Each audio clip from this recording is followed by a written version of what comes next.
Wireless Oculus, battery-free cell phones, iPhone lasers, and how you can create a smart home, sort of, for less than $100. All that, and Micah Sargent is here for Tech News Today. This is Twit. Bandwidth for Tech News Today is provided by CacheFly at CACHEFLY.com.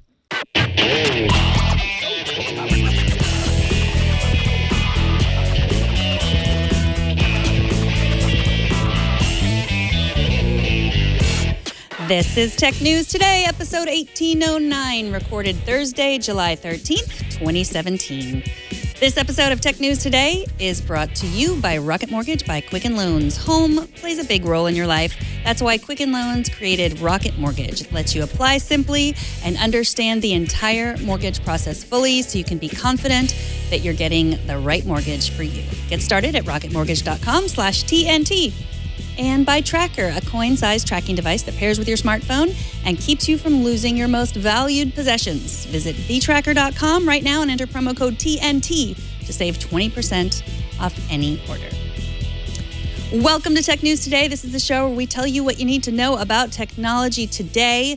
I am Megan Maroney. Jason Howell is out, but joining me to talk tech news is Micah Sargent, senior editor at Mobile Nations, home automation expert, podcaster, Chihuahua enthusiast. Welcome to the show, Micah. That is my most proud accomplishment. When I saw that, I thought, you know what? I'm going to own that. Maybe I'll even put it on my gravestone one day. How many Chihuahuas do you have?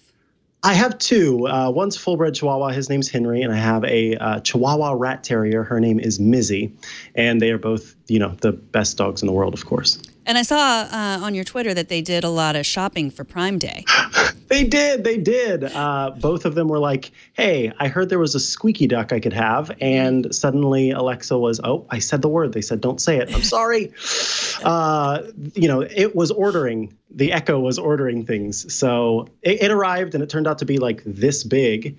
And I was very surprised, but they love it. We have that. I realized we have that in the notes, but it's not, oh, that's so cute. For a second when I saw it, it looked like it's like sewn onto his body, but I see he's just buried under it. He won, obviously. Oh, yeah, he got the duck in the end. Okay, that's good. Henry, yeah. Yeah. Yes, and so we do have notes saying don't say the wake word for the Amazon Echo. But really, you know how it is. You're a podcaster, too. Unless you say the wake word plus, order a giant television, you're probably not going to have anything happen besides it, turn on and light up and be annoying for a second. But yeah, so apologies for making it turn on, light up, and be annoying. But no. It happens. Yes, it happens. We should probably talk about the tech news as much as I want to watch your Chihuahuas fight over it. Let's get to the tech news. Sources tell Mark Gurman from Bloomberg that Facebook will release a $200 wireless Oculus VR headset next year. That's right, I said wireless, meaning it won't be tethered to a PC or a phone.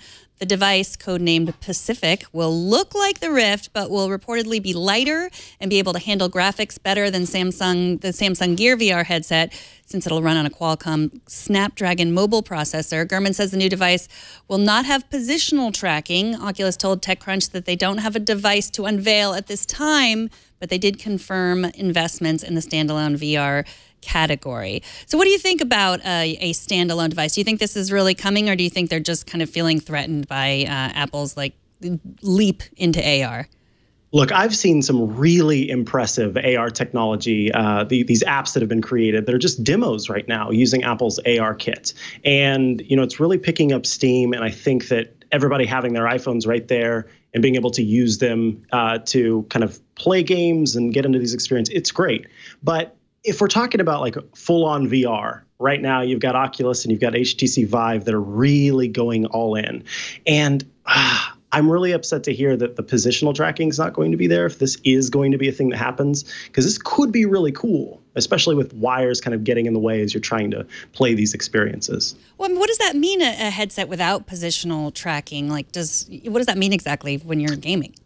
Well, okay, the big thing with VR is it has to be very close to real life in order to trick your brain. And the less like real life it is, the more chance you have of getting sick. Okay, so if you're playing a game and you're trying to move around in space and your brain's going, this is not what the actual environment looks like. I know it's not. And then suddenly your brain's going, abort, abort. And next thing you start to get nauseous, and some people will actually, get full on sick. And so without positional tracking, that means you're going to have to be more stationary, and the experience is going to be more driven likely by controllers or some sort of external source. And that just means that the game, on top of potentially causing, sickness, is just not going to be as immersive and as good in terms of VR. I mean, how far away do you think we are from that? I mean, right now the Oculus has to be powered by, a $600, $800 computer, maybe even more. I'm not sure. I mean, how soon would we be able to get that kind of technology into something that we'd want to wear on our head? Well, I will consult the crystal ball. It's telling me, no, I hope it's right around the corner, to be honest. I think that there's a small part of anybody who's interested in AR and VR that wants the Star Trek holodeck. And if we can have that, in 5 years, then that's great. But Oculus and HTC Vive being at the forefront of this, if Oculus is potentially saying that, hey, we've got wireless, but we're still having to make a compromise on positional tracking, then that shows that, one of the companies that knows what they're doing is still struggling there, which means that the technology is obviously still a little bit out. And from all the people that have commented on Apple's path this way, it just seems like the AR kit, like having it in your iPhone. I mean, no one imagines that the future is us holding our phones and doing AR that way. But this is just get it out there, get it into developers' hands at this point, and then go from there to something you might wear on your face. Mm-hmm. I think that's absolutely right, because what's interesting about ARKit is it's absolutely a developer-focused feature. Okay, there's not an app that comes with the next version of iOS, at least right now, that's going to be this is playing with ARKit, except the Apple Maps flyover stuff is actually using ARKit to provide a virtual reality experience. And so you can use your phone and kind of look around in a flyover map and see the environment, and it's using the tracking stuff that AR uses to actually do the positional movement as you're kind of flying through the city or what have you. But yeah, I think that this is just a step along the route, but at the same time, I don't think it's accurate necessarily to say that AR is going to suddenly, the ultimate goal is VR or something like that. I think that the two technologies are different, and they both have their benefits. And some people just don't want to be teleported to another universe, and that's some kind of security concerns as well. You want to be able to see your environment and feel safe in your environment, and I think that's where AR can be really excellent. Well, we have some other, according to people familiar with the matter, news. Engadget's Devinder Hardawar sources say Amazon is working on a competitor to Apple's yet-to-be-released HomePod. The upgraded Amazon Echo will reportedly feature a cloth covering, better sound, and an improved microphone. Hardawar says it will be slimmer and taller, about the size of 4 Echo Dots piled on top of one another. So what do you think about that? Do you think that Apple's got something in the works that will be equivalent to what Apple has in the works? Yeah, I would imagine that Amazon is working on its next iteration of the Echo, and it seems that it sure sounds a whole lot like the HomePod. We're talking about these curves. We're talking about it being covered with a cloth. I mean, the HomePod is like a cloth-covered tater tot. And it sounds like whatever Amazon's working on is a cloth-covered tater tot. So it'll be interesting to see what the final design looks like and how much Amazon is mimicking a product that will be out in December, and they have like a launch date for the fall. So that is fascinating to me. If Amazon releases the HomePod before Apple releases the HomePod, and it's a successful product as an Alexa enabled device, that's going to be pretty neat. Well, I mean, it's. I feel like Amazon should be paying us to buy all these devices, because every time I buy one, I seem to be buying more stuff from Amazon with it.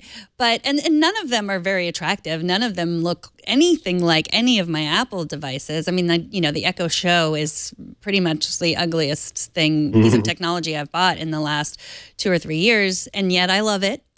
So I don't know. I mean, what I would really like, now that I have these things scattered in all over my house, I would like them to work together like a Sonos, but I don't even think Apple's HomePod is going to do that, is it? Yeah, Apple's HomePod, it will work with other HomePods.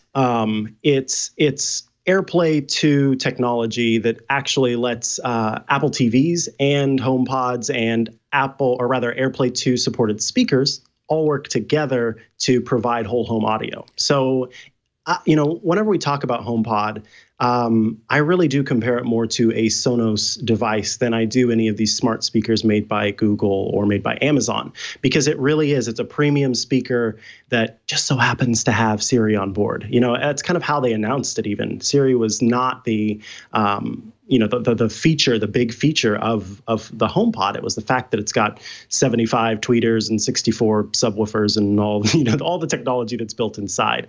So yeah, HomePod it seems, after that market that really wants good audio in the home and potentially, all around the house. But at $350, $360, it get expensive to create whole home audio with a HomePod. Yeah, I mean, imagine having 4 or 5 of them. And in addition, if you're going to buy an Apple TV as well, the new version of Apple TV might be, I don't know, over $200. It's a lot.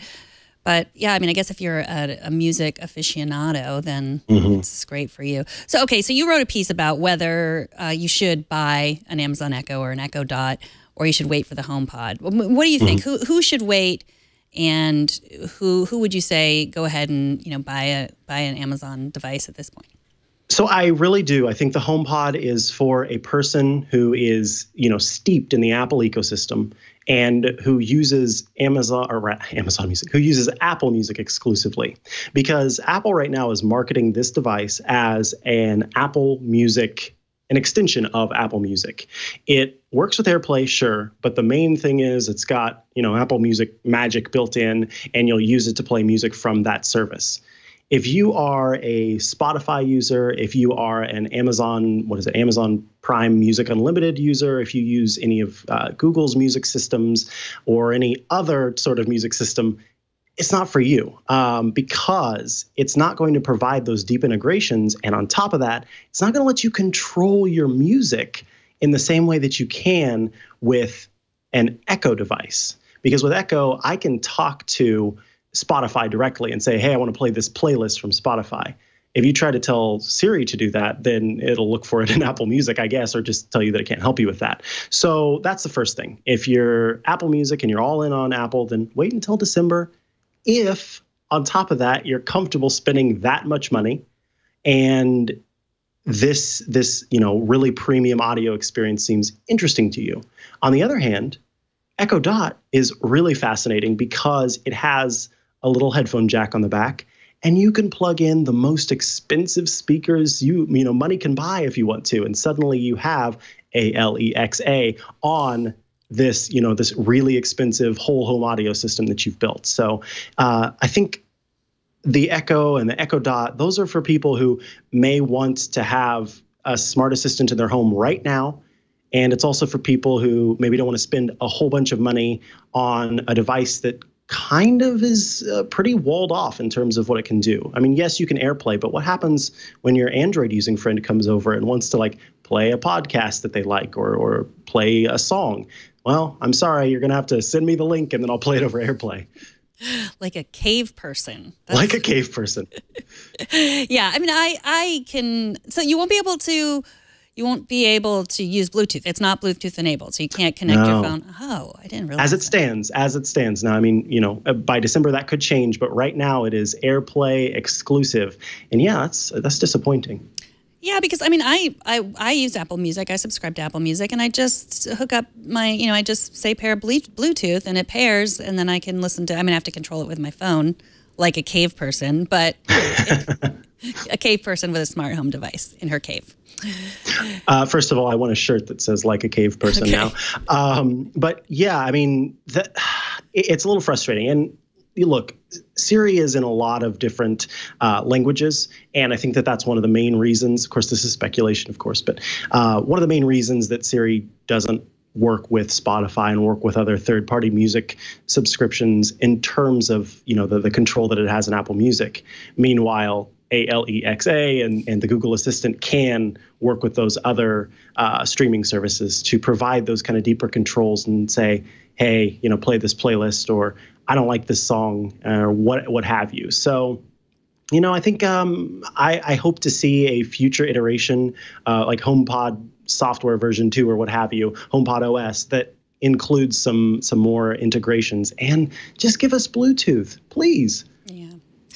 Well, Axios reports that Dev Boot Camp, one of the first coding schools, is going under. The school was founded in 2012 in San Francisco and acquired by test prep company Kaplan in 2014.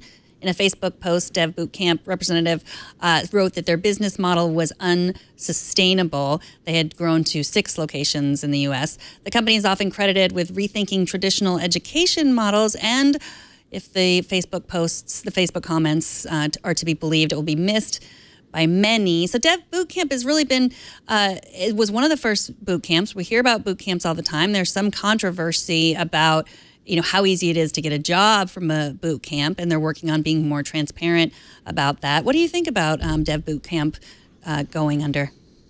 Well, I think that, as time progresses, and frankly, right now, coding is a very, very, very important skill. And I think, in the future, it's going to be one that is just taught as early as we could possibly teach it. And to, lose this school that's teaching these skills that are slowly but surely becoming just base requirements, table stakes, it's sad.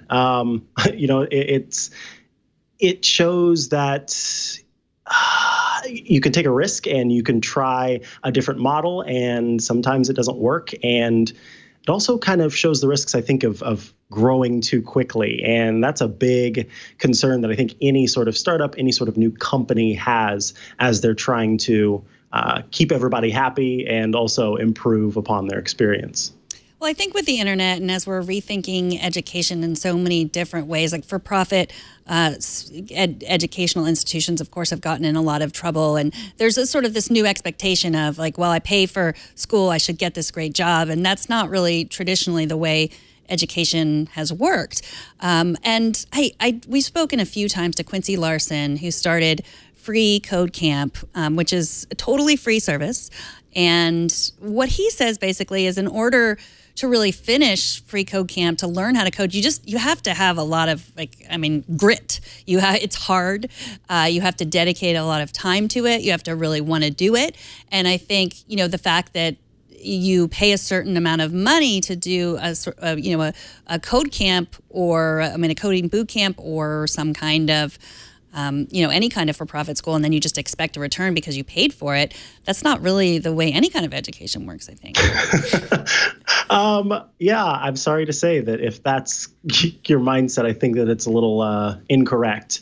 If you're not going to put in the work, if you're not doing what it takes to be successful, then you're not going to be successful. It is interesting when different, especially kind of like technical colleges and different code-specific or skill-specific learning talks about, hey, we're going to get you this job, or we're going to get it to you in 6 months. I don't know.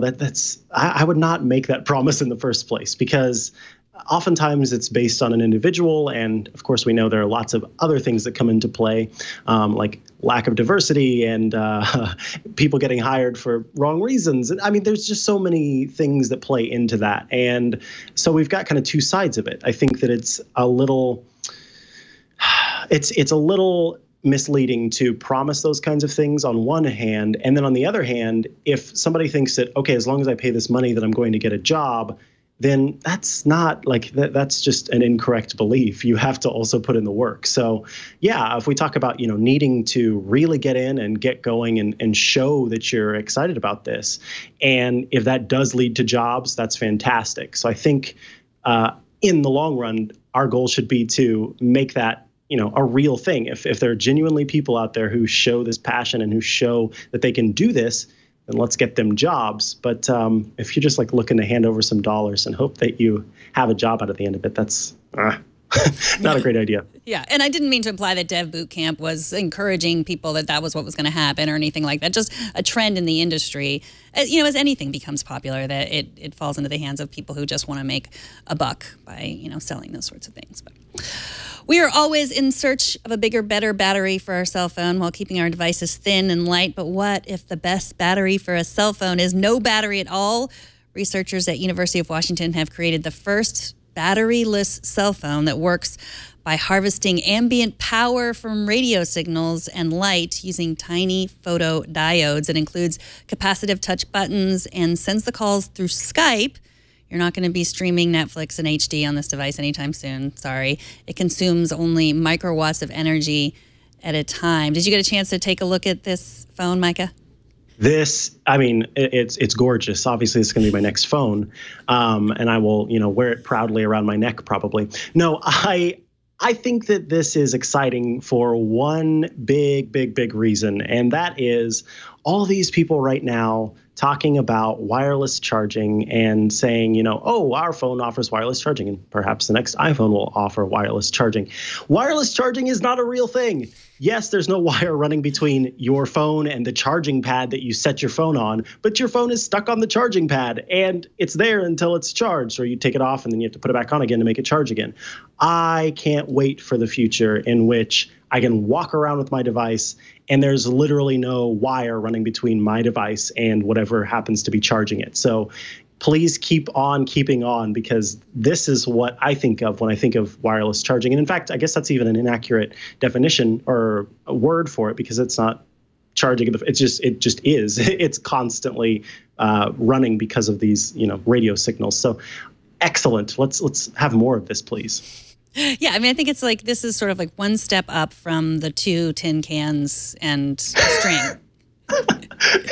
Yeah. You know, it's a little primitive right now, and I think someone had mentioned like powered by a potato in the chat, and that's kind of what it reminds us of. But if we can go from the retro green motherboard running the phone to, you know, my iPhone that's getting its power from the little light sensors built into it, I would pay lots of dollars for that. Well, yeah, someone's going to figure it out. This obviously isn't something you can buy. This is just in research phase at this point.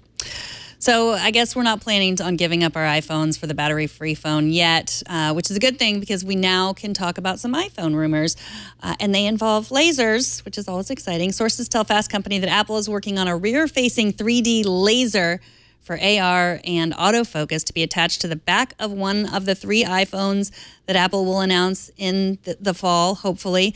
Fast Company says Apple engineers are working on the new laser system as fast as they can, but it might not be ready until the 2018 phones.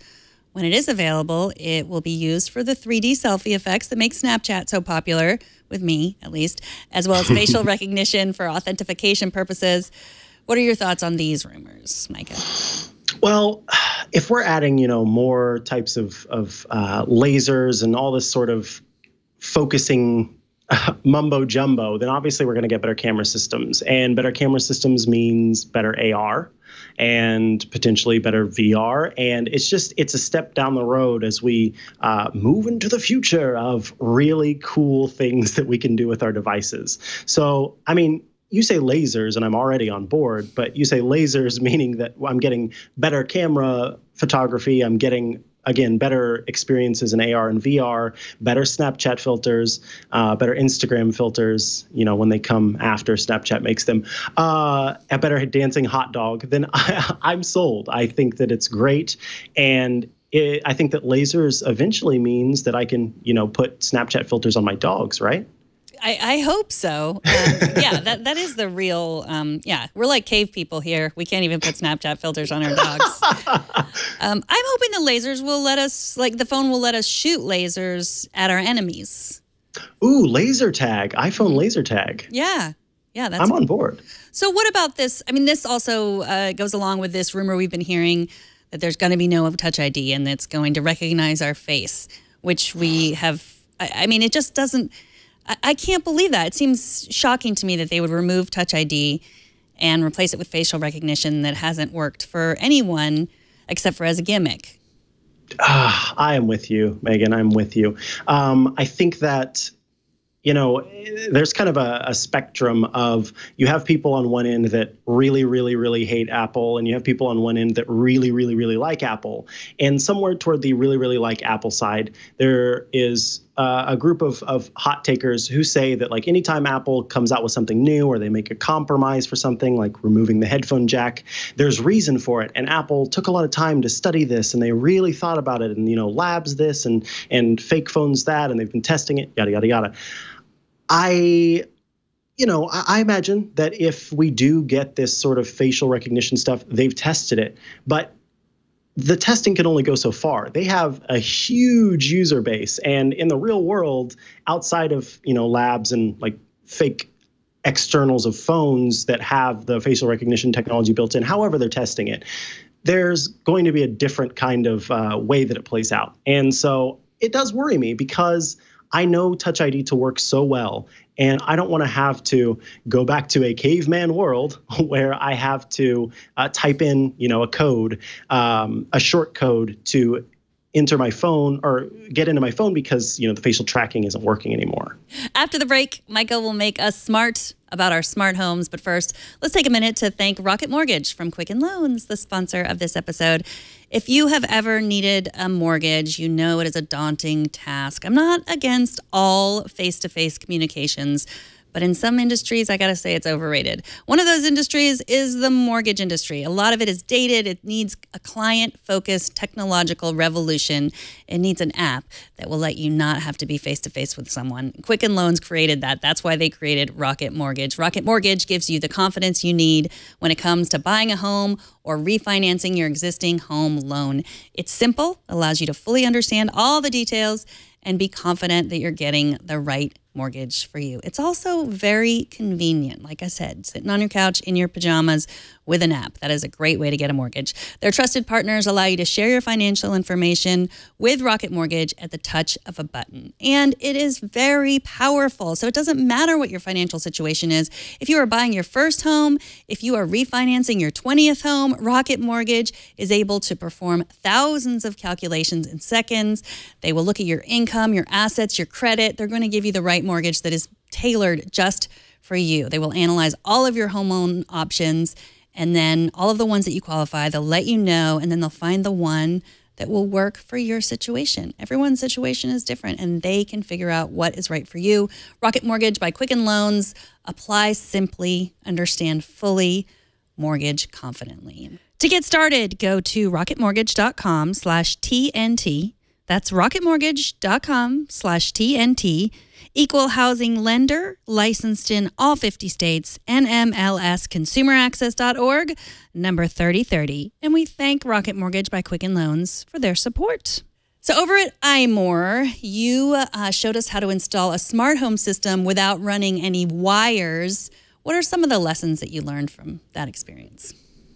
Well, it turns out that most of the smart home tech that we install is wireless. It used to be that there had to be wires kind of run between everything, and you'd have cameras installed here and motion sensors there and things that opened up, fences outside and garage doors and temperature sensors and speakers, et cetera. And these were generally packages that were installed by home builders before anyone moved in.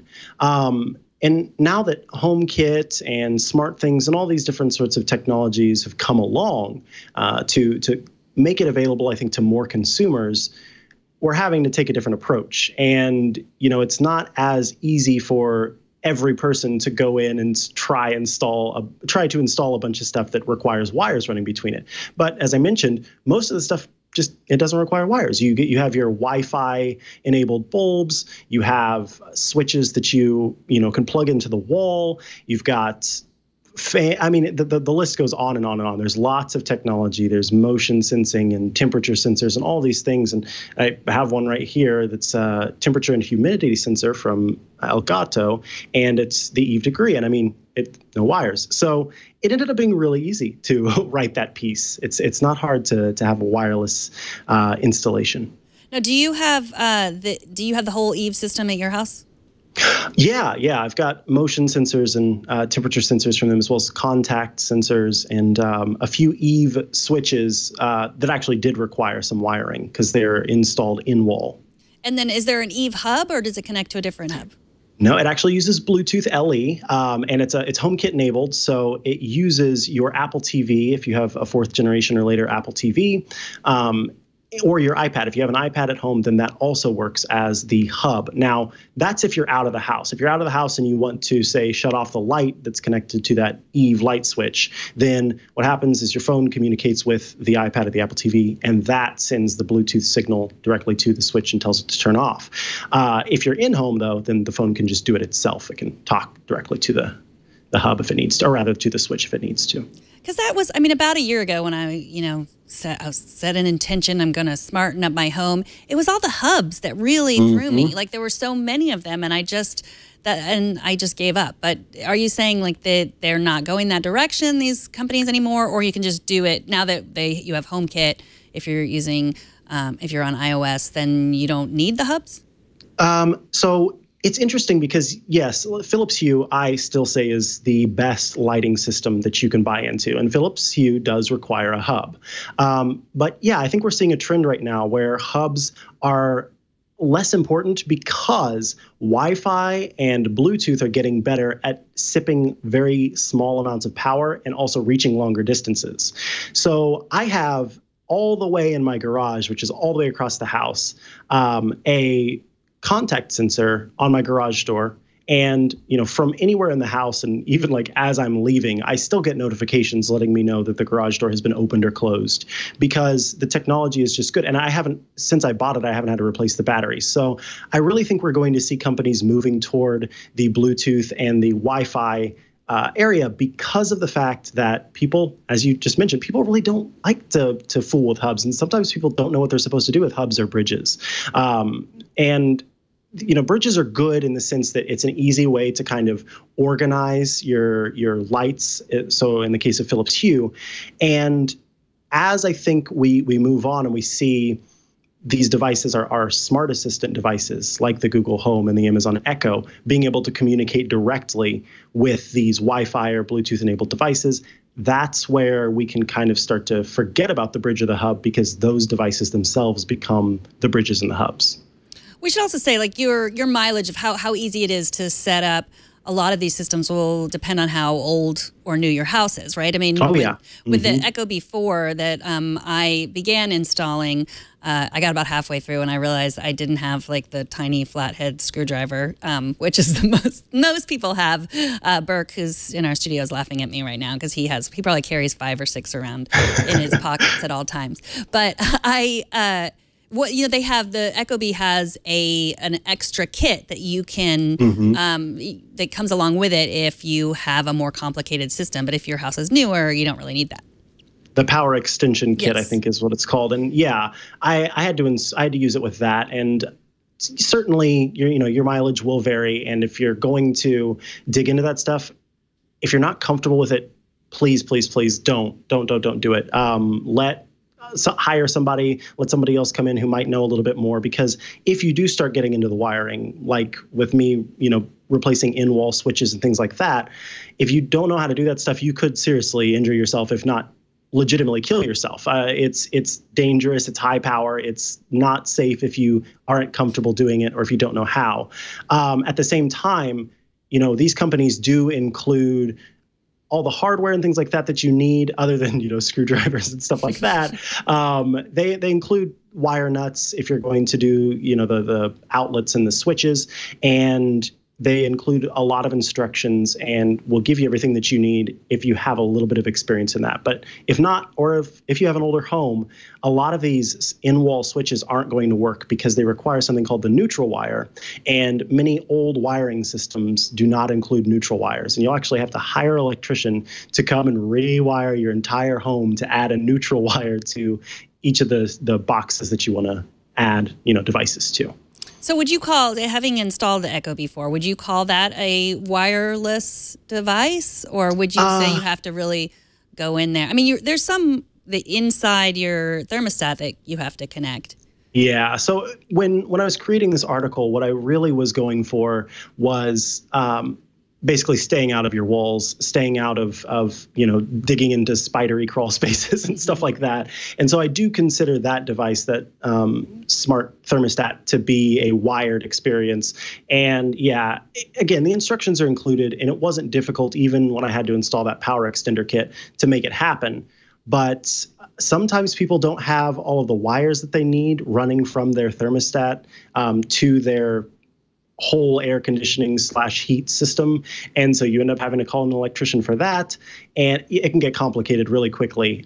So this was all about building out a smart home without having to dig into anything. So, you could, in theory, give these tools you could buy this kit of products and give it to anyone, and they'd be able to set up automations and not have to worry about digging into walls or calling an electrician to do it.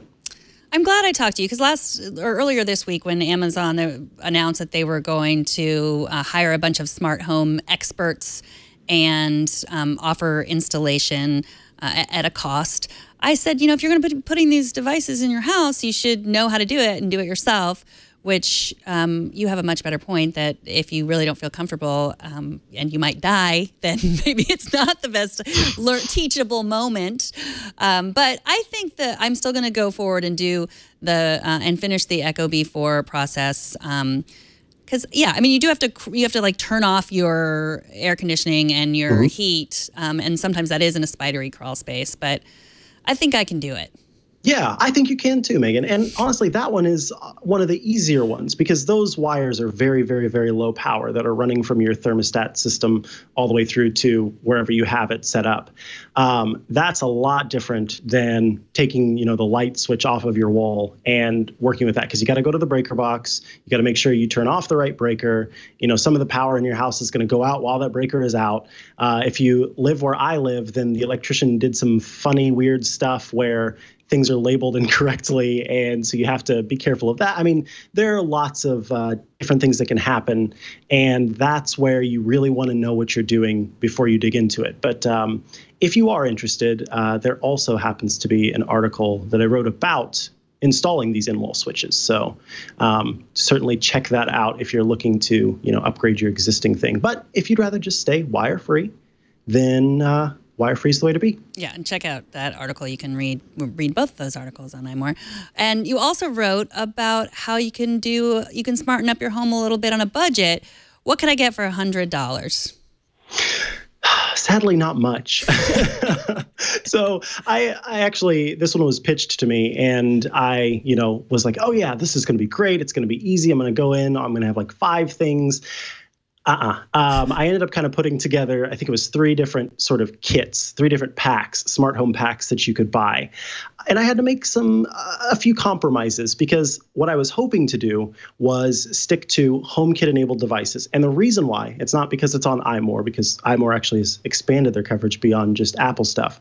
But if you get HomeKit enabled devices, 9 times out of 10, anything that's HomeKit enabled is also going to work with the Echo, and 8 times out of 10 is also going to work with the Google Assistant. So that means even though it's a smaller subset, you're buying into something that's going to work across no matter what devices you have in your home to control. So your voice is going to work if you're talking to Google, if you're talking to Alexa, or if you're talking to Siri.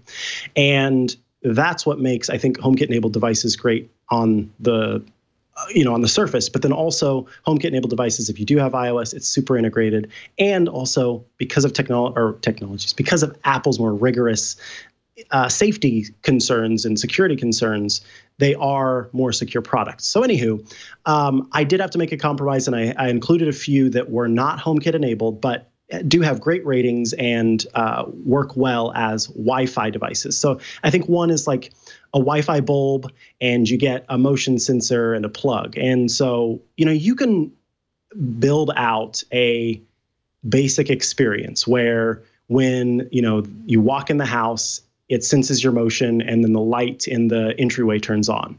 Or you can have it set up to where it'll just notify you if it senses motion. So you could have that, in your front yard or something like that, and it works after 6 p.m.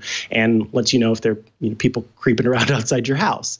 And if maybe you just want a plug that is connected to a fan and you get a temperature sensor and it's like, okay, it's 75 degrees in here. Now I'd like for this fan to come on because it needs to cool down.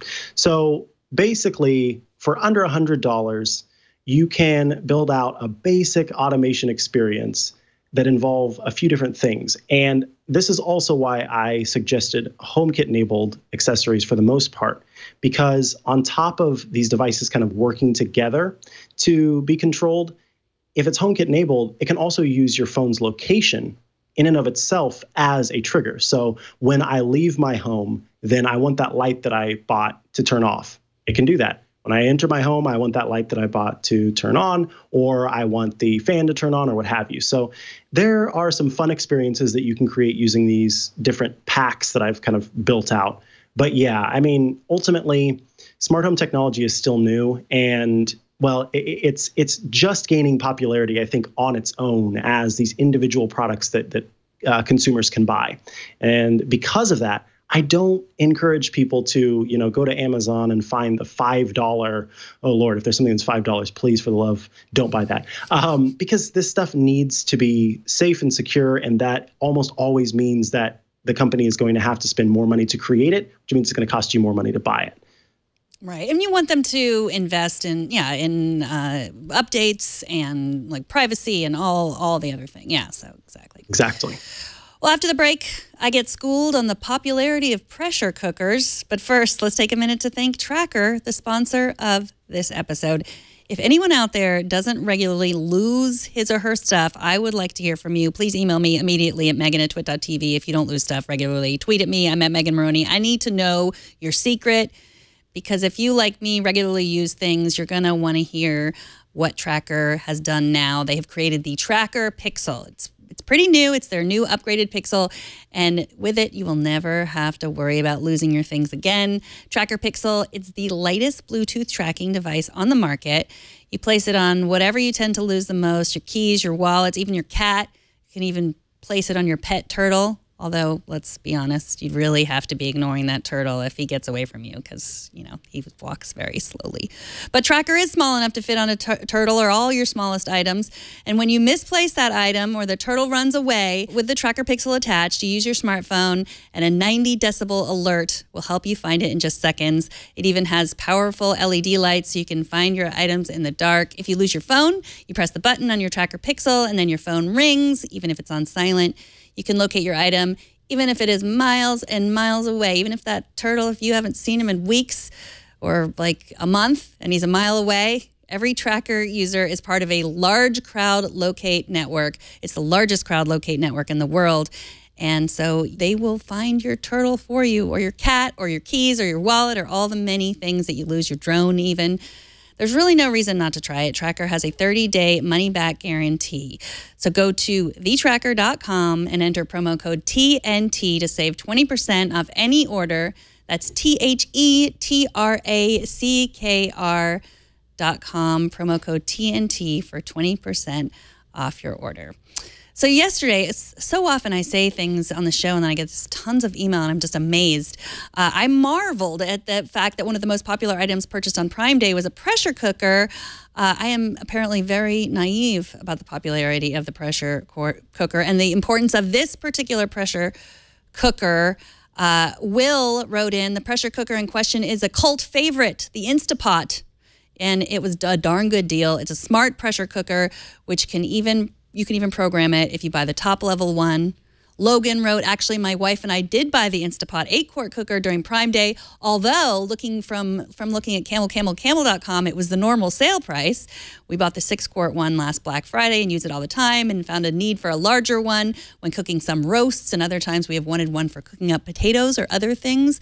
When we have meat in the other one, we make homemade Greek yogurt from milk we get at the local dairy. Now, I'm not sure that that's made in the pressure cooker, but someone can help me out with that. You cook frozen, you make milk with a pressure cooker? Yogurt? Wow. Cook frozen or thawed roasts, cook potatoes to mash up perfectly, and tons of other great uses. And Dustin also wrote, I know as a vegan that the Instapot is widely used, and there are many vegan Instant Pot Facebook groups to share recipes. And finally, Kenny who says a lot of visually impaired people buy the Bluetooth model of the Instapot because when you open it and close it, it makes different noises. Also, the Bluetooth app for iOS is accessible, so you can program it with lots of presets. Micah, are you a pressure cooker aficionado? No, they said the word smart, and so now I think I have to be, right? Right. Well, yeah. You're no you're an Internet of Things expert until you Internet of Things your pressure cooker. This is so interesting to me because my whole Twitter was ablaze with this. What is it called? Instapot. Instapot. Yeah, what a name! Apparently, people really love their Instapots, and I had no idea that this was a thing. I'm not even sure. Now I know you can make yogurt in a pressure cooker. Like I always saw them as like dangerous devices because they a lot of pressure. I don't know. This is very strange to me. I like my crock pot. I was okay with that, so I didn't buy an Instapot. But I'm glad that people are so gung-ho about this product. I think that the accessibility thing is really fascinating. And I think what's most interesting about that is like you have to get the Bluetooth model for the notifications to kind of make the noise. I think that the company should pay attention to that and maybe add it to the non-Bluetooth models. But in terms of, have you ever pressure cooked before? What are your thoughts on this? Well, I guess I'm not totally clear if a rice cooker and a crock pot are the same thing like that. And I think all three are different, right? Okay. There's like a rice cooker that's really made for rice and the pressure cooker that's all about, pressure. Okay. And then the crock pot, which is just, low heat over a long period of time. But I don't know. I really don't know much about pressure cookers, but I know people like them.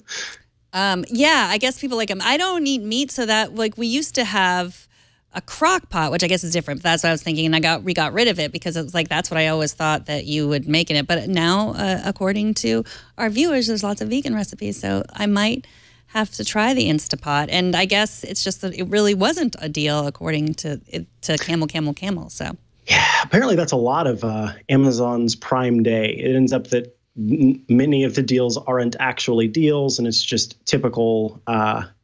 It costs $75, but we cut it down to $25. And it's like, yeah, it probably cost you $6 to make, and you're charging $25 for it. But I didn't know that there was a Camel site. So now I'm going to have to check that out and be sad about all of the money that I've probably wasted on Amazon over the years. Whatever you do, don't tell your chihuahuas. They don't need to know. There you go.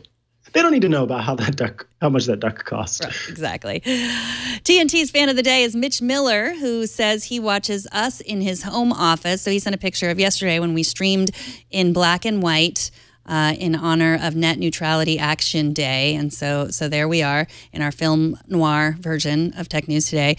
I noticed it, I guess on all the Mobile Nation sites or just on iMore, you guys added like a sort of threat to the open web at the end of all your stories.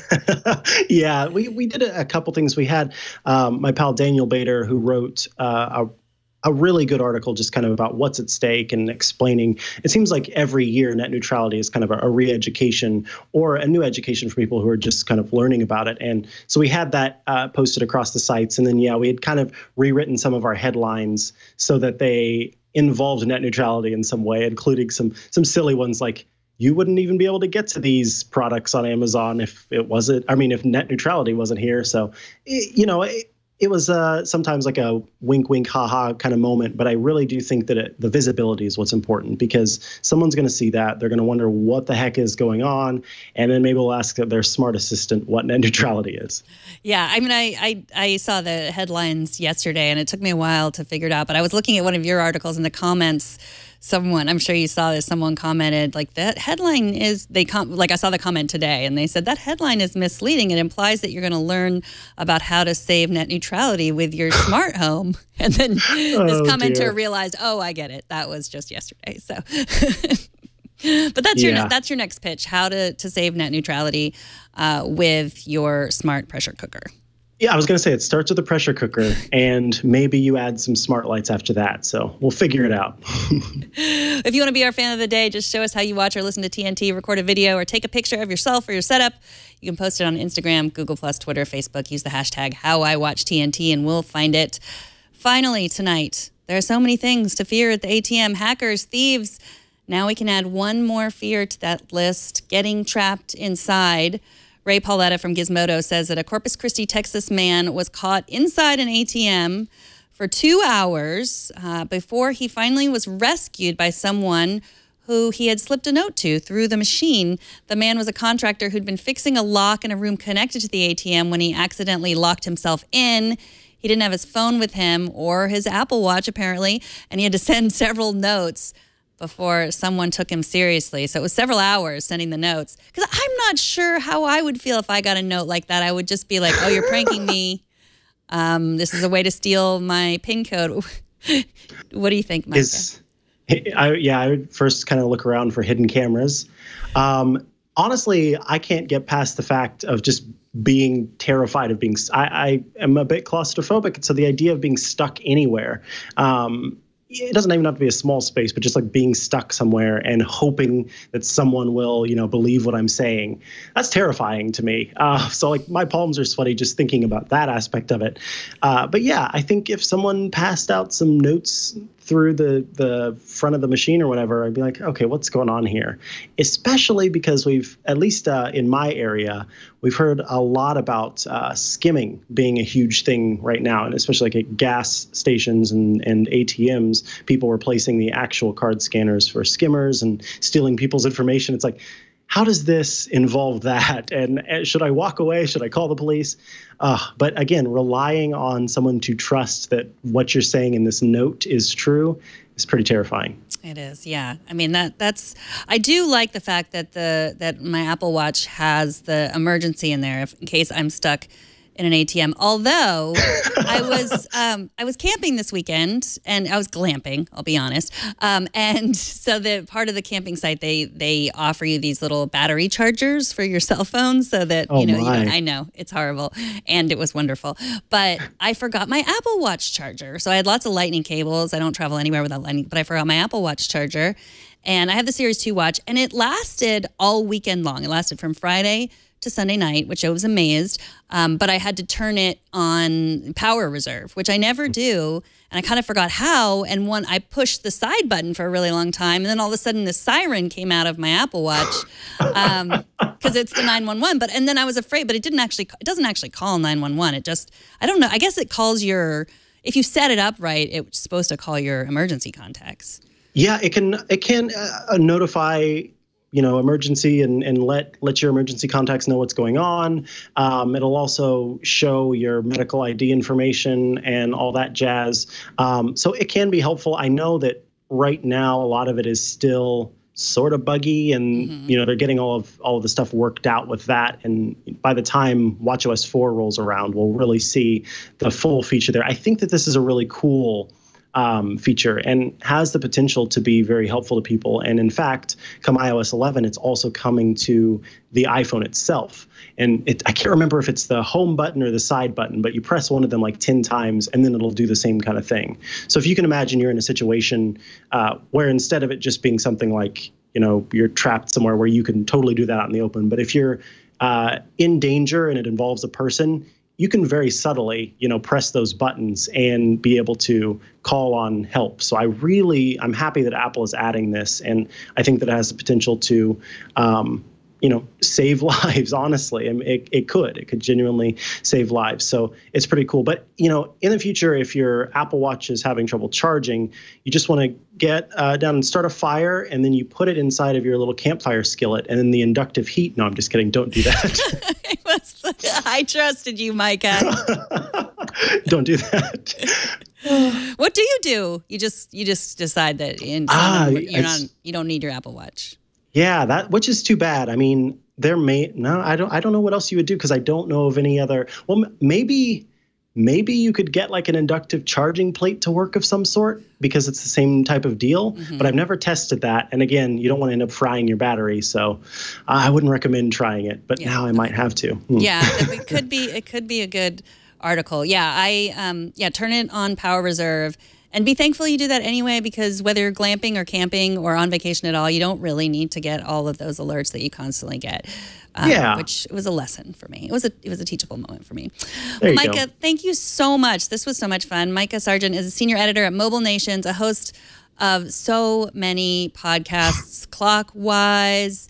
What other? Say three. Your two favorite. Well, not your two favorite. I don't want you to pick favorites. That's like picking your children. Or just tell us where's the best place to find everything that you do. Well, if you're looking for all the podcasts that I do, all the work that I do, you can find links to everything that I do. I'm not kidding when I say this. You go to www.chihuahua.coffee. And that site has all of the links that you need to all of the podcasts, all of the writing, all of the social media streams. And I have to thank Rene Ritchie for that. It was during an iMore Show episode, and he said, you should have a chihuahua.coffee domain. And I said, yes, I should. And I went immediately and bought it. So the links are all there, friends. Okay. Chihuahua.coffee or Micah Sargent on Twitter or iMore or Clockwise or Relay FM or The Incomparable. You're just everywhere. And I thank you so much for taking time out of all of that to spend some time with us. It was great talking to you, Micah. I had such a good time. Thank you for inviting me on. I hope I get to come back sometime in the future. It was a good time. I hope so too. All right, take care. Bye-bye. Bye-bye. And of course, TNT records live every Monday through Friday at 4 p.m. Pacific, 7 p.m. Eastern, 2300 UTC at twit.tv/live. You can be part of the show by emailing us at tnt@twit.tv, or you can leave us a short voicemail at 260-TNT Show. You can also hit us up on Twitter. That's at Tech News Today TV. And you can subscribe to the show. We hope that you do at twit.tv/TNT. And if you want to tweet at me your Instapot recipes, I am at Megan Maroney. Thank you to our technical director, Brian. Thank you to Burke for helping out in the studio. Thank you to Kevin for editing the show. And thanks to you for talking tech with us today. We'll see you tomorrow.